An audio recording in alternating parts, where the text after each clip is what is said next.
Hello everyone, welcome back to Newtown Orchard. Today we're going to spend the time in the studio. I've been out this morning digging up grafted apple trees. I will show you what we did and I will show you the results, what took and what didn't take. Stay tuned. This year I did a video on pruning my apple trees.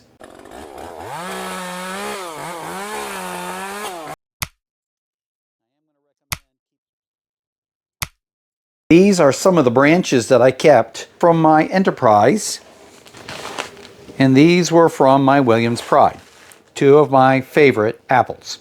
So last year, when we took our clippings, we grafted these clippings onto the rootstock to produce new apple trees. Let me show you how we did this.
Last year, we purchased rootstock from a nursery, a dwarf rootstock, same kind as what I have in my orchard, and I grafted onto them several varieties of our trees.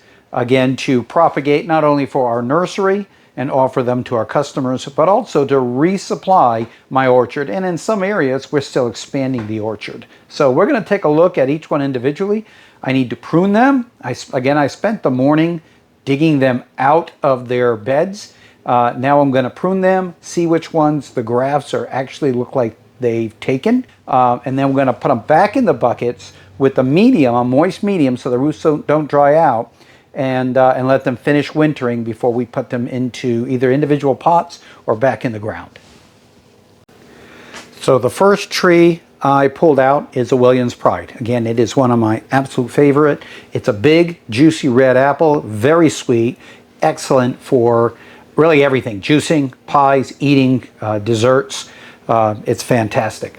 It also has a high resistance to the diseases here. It's very similar to our Enterprise. It's sweeter than the Enterprise in flavor, but it's similar in all other aspects. This was actually a hard one to get a hold of. So I've decided to start grafting my own and hopefully have some success. So we're going to start with this one. I have a pair of pruners because we are going to do some pruning on these. Now if you take a look, there's not a lot of root system on this, unfortunately, but there is some.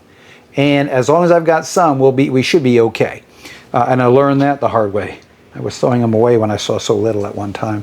And the nursery said, no. Okay. So we're going to start with a pair of pruners. And again, I washed my pruners with alcohol. So if bleach, alcohol, hydrogen peroxide. Now I'm going to start by trimming off, coming close. So we'll simply trim off these branches down here, which are coming out of the main stalk, the main trunk. Okay, come up a little higher, and here's a big one, but it's coming out of the main stalk as well. So I'm going to take it out. And the reason why is because the rootstock, these branches come strictly from the rootstock. They don't come from the apple trees that I want, the apples that I want. So I'm removing those. So now we're going to look along the edge here. And you'll see right here was a graft. This is called a bud graft.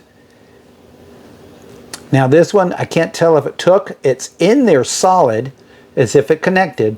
But the only thing I can do is give it time through the spring to see if there is a bud on it, to see if that bud comes alive and grows. And you can see this bud right here. The next one I have is underneath here, just up a little bit, is another one. And again, it's got a bud. It's in there hard, which means it seems like it's grown together. and again, I will have to wait for the spring. This one came away a little bit, but it really grew well, sealed up down here at the bottom. It's a big, fat knot, but that's where it healed. And then you can see that's the bud from that one has already grown a branch. So if nothing more than that's the only one I get out of here, I'm going to focus this entire tree on that branch. Now it might not do too well because of the separation there.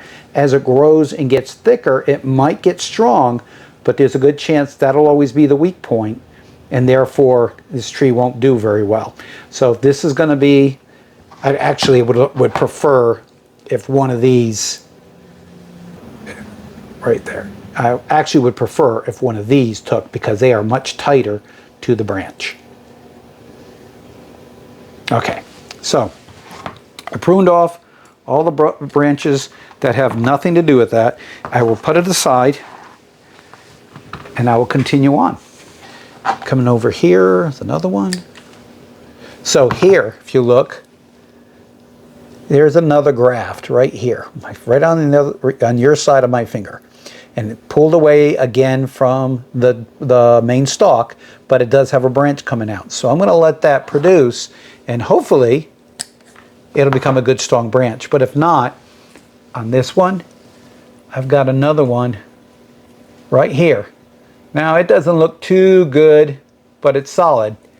So we'll give it a chance to show us if it's going to make it or not. You're going to lose some of these. I'm not going to worry too much about that. All right, and then these two up on top, doop and doop. And we move those out of here. Okay, 3 down. And we will continue on.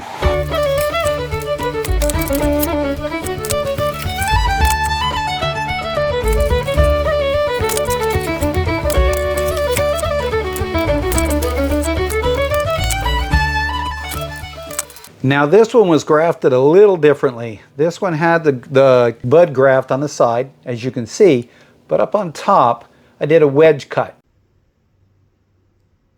It's a tool that puts a wedge on one side, it cuts a wedge downward into the wood on one side and make a wedge out of the other side, and then you slide the two together and tape them. Not so sure it took, doesn't look too bad. I'm going to leave it to see if it grows. And again, it's hard to tell right now since we're in winter and in dormant time, so we'll give it time to tell us come spring if those are good or not.